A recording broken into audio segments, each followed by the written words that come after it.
നമസ്കാരം. അഗ്നിഹോത്രി നിയോഗ നക്ഷത്ര ഫലങ്ങളിലേക്ക് സ്വാഗതം.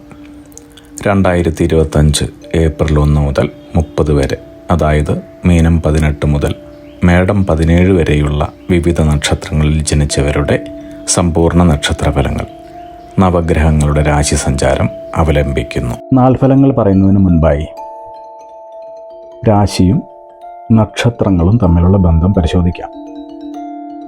ഗ്രഹങ്ങളുടെ ഭ്രമണപഥമായ രാശിചക്രത്തിൽ 12 രാശികളാണുള്ളത്. ഈ 12 രാശികളിലും കൂടിയാണ് അശ്വതി മുതൽ രേവതി വരെയുള്ള 27 നക്ഷത്രങ്ങളുള്ളത്.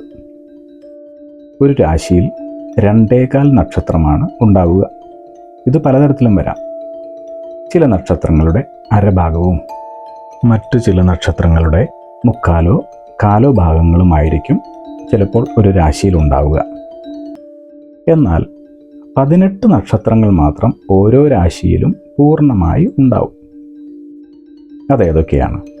അശ്വതി, ഭരണി, രോഹിണി, തിരുവാതിര, പൂയം, ആയില്യം, മകം, പൂരം, അത്തം, ചോതി, അനിഴം, തൃക്കേട്ട, മൂലം, പൂരാടം, ഉത്രാടം, ചതയം, ഉത്രട്ടാതി, രേവതി എന്നീ നക്ഷത്രങ്ങളാണവ. ഉദാഹരണം പറഞ്ഞാൽ, ആദ്യത്തെ രാശിയായ മേടരാശിയിൽ അശ്വതി, ഭരണി എന്നിവയും കാർത്തികയുടെ കാൽഭാഗവുമാണ് ഉള്ളത്. അതുപോലെ അവസാനത്തെ രാശിയായ മീനത്തിൽ പൂരുരുട്ടാതി കാലും കൂടാതെ ഉത്രട്ടാതിയും രേവതിയുമാണുള്ളത്. ചന്ദ്രൻ ഭൂമിയെ പ്രദക്ഷിണം വയ്ക്കുന്നതിനിടയിൽ ഓരോ രാശിയിലും സഞ്ചരിക്കുകയും ആ രാശിയിലുള്ള 2.25 നക്ഷത്രങ്ങളുമായി നല്ല ബന്ധം പുലർത്തുകയും ചെയ്യുന്നു. ഇതിനെയാണ് കൂറ് എന്ന് പറയുന്നത്.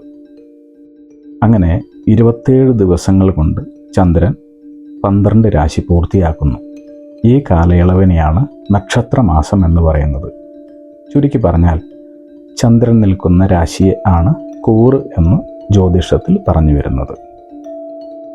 ഇപ്പോൾ നിങ്ങൾക്ക് മനസ്സിലായി കാണുമല്ലോ രാശി എന്താണ്, നക്ഷത്രങ്ങൾ എന്താണ്, രാശിയും ചന്ദ്രനും നക്ഷത്രങ്ങളും തമ്മിലുള്ള ബന്ധം എന്താണ്. ഇങ്ങനെ വളരെ വിശദമായി ഒരു സാധാരണക്കാരന് പോലും ജ്യോതിഷത്തിലെ കാര്യങ്ങൾ മനസ്സിലാക്കാനും തന്മൂലം അവനവൻ്റെ നാളുകളും കൂറുകളും രാശിയും മനസ്സിലാക്കി നമ്മുടെ ഭാവിയിൽ എന്താണ് നടക്കുക, എന്തൊക്കെ ചെയ്യാൻ പാടില്ല, എന്തൊക്കെ ചെയ്യാം, ഇതിനെക്കുറിച്ചൊക്കെ വളരെ വ്യക്തമായ ഒരു ധാരണ പുലർത്താൻ സാധിക്കും. ഇനി നമുക്ക് നക്ഷത്രഫലങ്ങളിലേക്ക് പോകാം.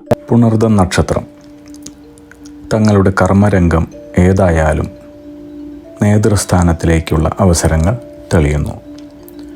സ്വന്തം വ്യക്തിത്വത്തെ മുറുകെ പിടിക്കുന്ന സ്വഭാവമുള്ള ഈ നക്ഷത്രക്കാർ മറ്റുള്ളവരുടെ ദുഷ്പ്രചരണങ്ങളിൽ നിന്നും രക്ഷ നേടുന്ന മാസമാണിത്. കേസോ വ്യവഹാരങ്ങളോ നടത്തേണ്ടി വരുന്ന സമയമായതിനാൽ വാക്തർക്കങ്ങളിൽ നിന്നും മറ്റും മാറി നിൽക്കേണ്ടതുണ്ട്. റോഡ് ഗതാഗത സംബന്ധമായ ജോലി ചെയ്യുന്നവർ അല്പം സൂക്ഷിക്കേണ്ട സമയമാണ് ഈ മാസം. പൂർവിക സ്മരണ, പിതൃക്കൾക്ക് വേണ്ടിയുള്ള പൂജകൾ നടത്തുക, സുബ്രഹ്മണ്യ ക്ഷേത്രം സന്ദർശിക്കുക എന്നിവ വളരെ ഗുണകരമായി കാണുന്നുണ്ട്. അനുഭവിച്ചുകൊണ്ടിരുന്ന എല്ലാവിധ വിഷമങ്ങൾക്കും കഷ്ടപ്പാടുകൾക്കും പരിപൂർണമായ മാറ്റമാണ് ഈ മാസം കാണുന്നത്. ജീവിതത്തിൽ ഇതുവരെ അനുഭവിച്ചിട്ടില്ലാത്ത അത്രയും സന്തോഷവും സമാധാനവും സാമ്പത്തിക നേട്ടവും കൈവരുന്നതായിട്ടാണ് മനസ്സിലാവുന്നത്. ഈ മാസം പുണർദക്കാർക്ക് ഏറ്റവും കൂടുതൽ ദൈവാധീനം അനുഭവപ്പെടുന്നതായും തന്മൂലം പ്രശംസ, അംഗീകാരം, അവാർഡുകൾ, അധികാരസ്ഥാനങ്ങൾ എന്നിവയ്ക്കെല്ലാം അവസരങ്ങളും കാണുന്നു. കർമ്മമേഖലയിലും കുടുംബരംഗത്തും ഇതുവരെ തങ്ങൾ അനുഭവിച്ചിട്ടില്ലാത്ത തരത്തിലുള്ള പുരോഗതിയും സമാധാനവുമാണ് ഈ മാസം നിങ്ങളെ കാത്തിരിക്കുന്നത്. വളരെ കാലമായി മനസ്സിലുണ്ടായിരുന്ന ആഗ്രഹങ്ങളെല്ലാം തന്നെ നിറവേറുന്നതായി കാണാം. തങ്ങളുടെ ജീവിത പങ്കാളി മുഖേനയും മഹാഭാഗ്യം വരുന്ന മാസമാണ് പുണർദംകാർക്ക് ഇത്തവണ.